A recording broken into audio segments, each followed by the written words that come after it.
Okay, me and my fellow lefties have had our fun. Now let's talk about why conservatives might want to support localism. Right now, if you're a conservative, you've been winning so much, you're getting tired of winning. Actually, guys, trust me, everything sucks right now is gonna be a tall order in the face of that, but I'll do my best. So, one of the great things about Trump for supporters is that he actually goes out there and gets shit done. He's a really active, dynamic guy in the presidency.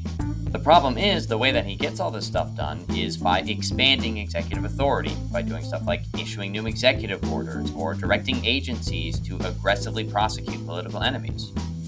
But this then leads to the ever-continuing growth of the power of the executive, of the federal government. As a result, whenever the next ghoul the DNC trots out wins an election, he's going to be walking into the presidency with more power than ever to fuck shit up, precisely because of how Trump is being super aggressive right now. Imagine this guy shows up day one and goes, I'm going to put a tariff on every European country that has a right-wing government. I'm going to cancel federal contracts and security clearances for all law firms that did work on behalf of the Trump administration.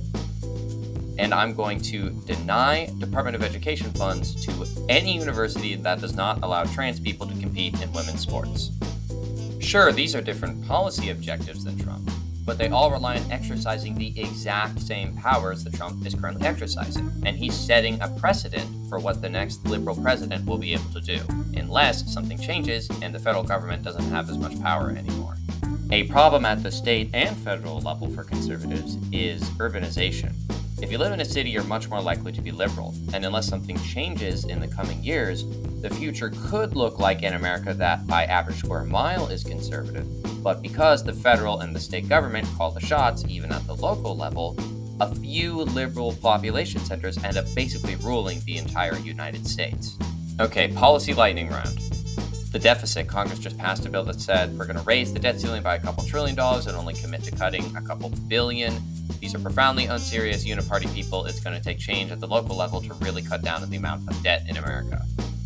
Tariffs. Trump keeps announcing tariffs and then announcing like 5 exceptions to them. Some of you might actually be serious about the idea of tariffs as a way to revitalize American manufacturing.